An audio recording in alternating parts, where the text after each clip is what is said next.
Psychologists have read it. What made you realize you were treating a psychopath?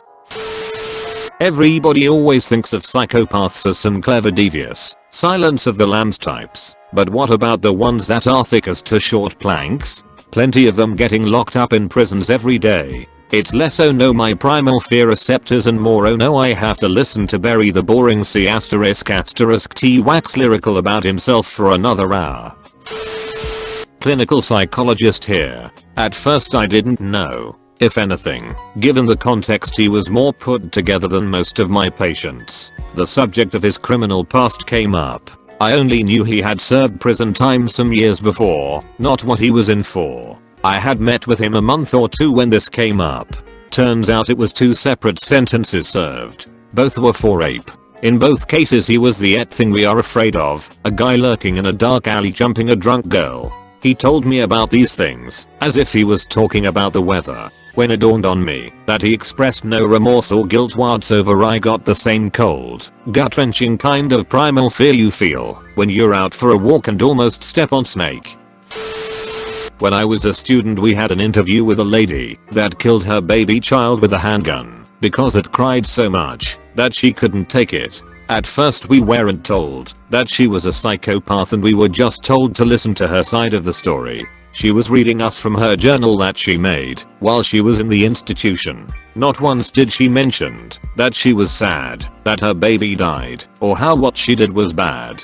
She was just reading angry thoughts about her husband that left her and turned her in the police about what she did.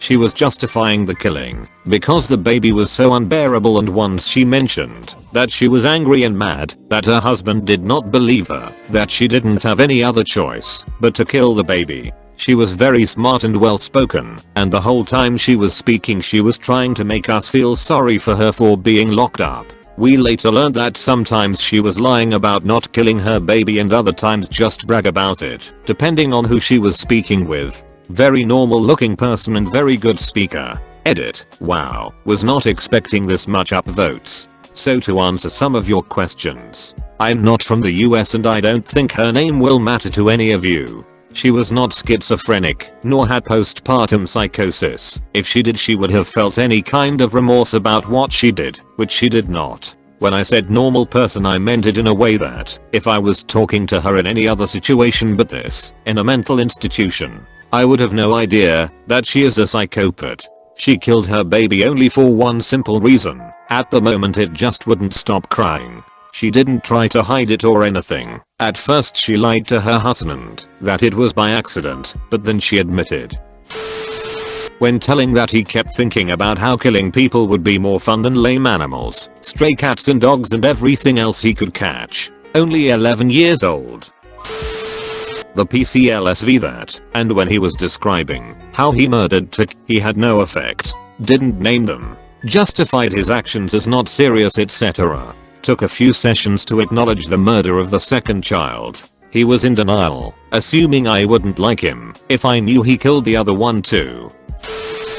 Not a psychologist, but a nurse who sees way too many psych cases. One time I had a part who was brought in after trying to break into a family's house while they were home.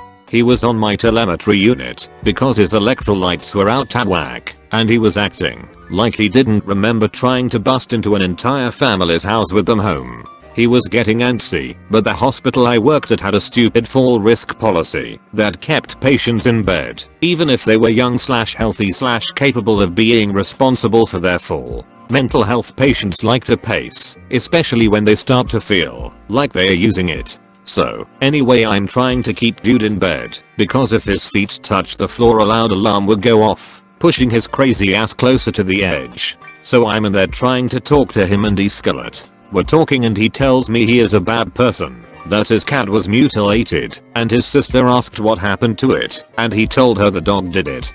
But, he told me that his secret is that he did it. He killed the cat so bad that it looked like a dog ripped it to pieces. He also shared with me that he knew what he was doing when he tried breaking into the family's home, and that he wants to hurt people. Of course I shared this info with the hospitalist and the psychologist, and, naturally, he was discharged free and clear the next day. No follow up with the law or outpatient psych. Gotta love it.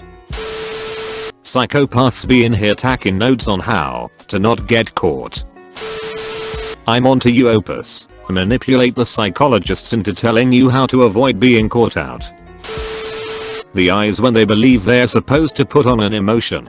You have to understand. It's going ouch when you bang your funny bone, even though it doesn't hurt, because all your life, people have cried out in pain when they've banged their elbow. You meet enough people like that, and you find yourself hating any obligational situation in your life when you have to lie, like being asked how you are, and saying good when you're not, simply because all you can associate it with is them. I typed out a long response to this, but then deleted it, because I couldn't really describe it without giving too many details away. One thing I will say is that psychopaths aren't all your classic murderous criminals. Sometimes the nicest people you'll meet are psychopaths, and it's all an act to manipulate you to do what they want, or think a certain way about them, because that makes them feel like they've won and or are superior to you. Watch out for the nice guys. When describing some of the awful things he had done to people, he didn't express remorse, regret, or even anger. He expressed disdain. He was disdainful of people that he had irreparably harmed because he did not get enough out of it. He used them for his own ends and he genuinely believed that they had failed him. So after reading a lot of these, it's worth mentioning the following. 1. Psychologists rarely even use the term psychopath anymore. Those disorders which would fall under the umbrella of psychopathy are preferred to the otherwise generic and easily confused term of psychopath. Note how many people frequently conflate psychopathy with narcissism. There's a narcissism personality disorder which fits many models of psychopathy, but not also called psychopaths are narcissists. It often doesn't take training in psychology to spot so-called psychopaths.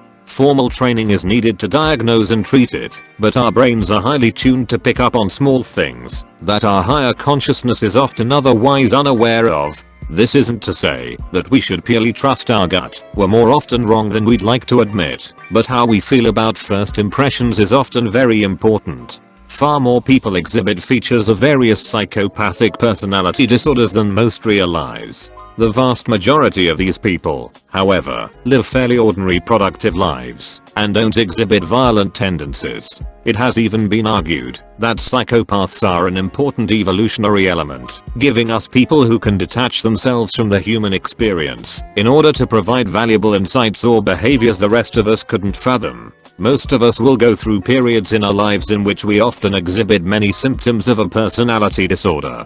But these are merely moments. They don't truly impact our lives in the way that a true disorder does. Make sure to like and subscribe for more daily content. Thanks for watching.